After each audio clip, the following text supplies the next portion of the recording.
সম্মানিত ভিউয়ার্স, আসসালামু আলাইকুম। আমরা আজকে এসেছি শিশু সিপাত। আপনারা হয়তো ইতিমধ্যেই দেখে থাকবেন যে এই শিশু সিপাত একটি বিরল রোগে আক্রান্ত হয়েছে।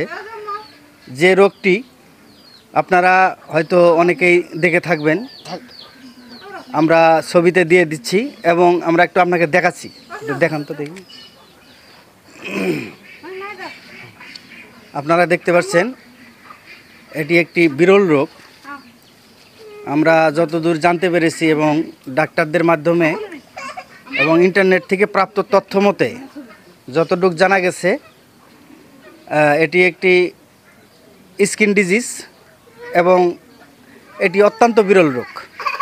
এটি সাধারণত খুব মানুষের হয় না, এই জন্মগতভাবে এই রোগটি। আজকে আমরা এসেছি ভুরুঙ্গামারী উপজেলার ইসলামপুর এলাকায় এই শিশু সিপাতের বাড়িতে। আমরা কথা বলবো তার বাবা মায়ের সাথে। ভাই, তোমার নাম কি? আমার নাম মোহাম্মদ আশরাফুল। আশরাফ আলী। আশরাফুল। আশরাফুল। ছেলে মেয়ে কয়জন? এক ছেলে। এই এক ছেলে, এই সিপাতি।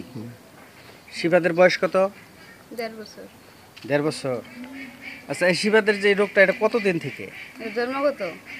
জন্মগত, ছোট থেকেই এরকম ছিল? হ্যাঁ। আচ্ছা, এইটার জন্য কি ও কোনো কান্নাকাটি, কোনো চিৎকার বা কোনো যন্ত্রণা এটার হয় কি এরকম? হ্যাঁ। কীরকম? চুলকায়, রক্ত বের হয়। চুলকাইতে চুলকাইতে রক্ত বের হয়ে যায়। হ্যাঁ। আপনারা কি চিকিৎসা করছেন এই পর্যন্ত?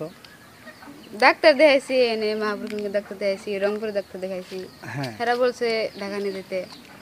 বলছে ঢাকা নিয়ে যাওয়ার জন্য। এখানে এটার চিকিৎসা এনারা দিতে পারে নাই। না, এখন এই চিকিৎসাটা করতে কিরকম টাকা পয়সার প্রয়োজন? 1,50,000 টাকার মতো নিয়ে যেতে বলছে।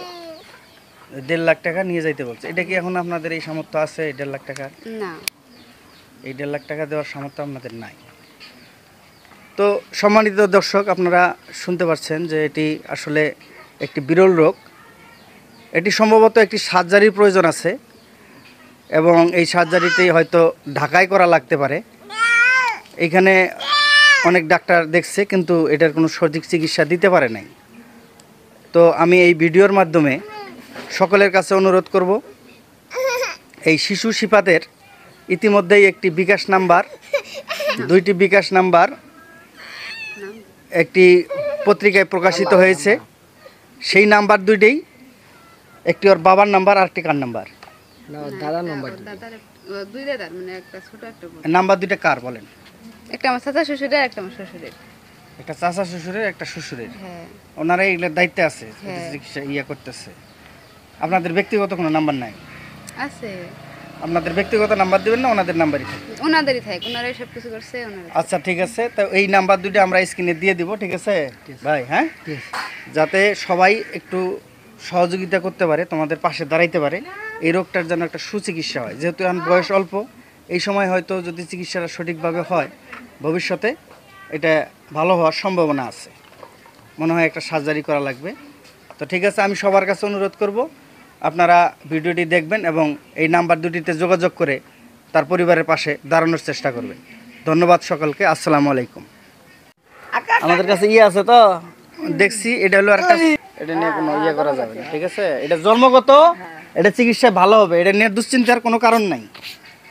হয়তো কিছু টাকা পয়সা লাগবে, হ্যাঁ, কিছু টাকা পয়সা সংগ্রহ হইলে। হ্যাঁ, চিনি। শিশু শিহাব যখন কিছু সময় সুস্থ থাকে, তখন অন্য অন্য শিশুদের মতো সেও খেলাধুলা করার চেষ্টা করে, কিন্তু এই বিরল রোগটি তার পুরো মাথা জুড়ে ছড়িয়ে যাচ্ছে। এই মুহূর্তে চিকিৎসা করতে না পারলে হয়তো রোগটি আরও ব্যাপক আকার ধারণ করতে পারে। তাই খবর পেয়ে কিছু টিভি চ্যানেলের সাংবাদিক এসেছে শিহাবের এই প্রতিবেদনটি সবার মাঝে তুলে ধরার জন্য। আপনাদের কাছে অনুরোধ থাকবে, ভিডিওটি বেশি বেশি শেয়ার করে সবার মাঝে ছড়িয়ে দিন। ধন্যবাদ।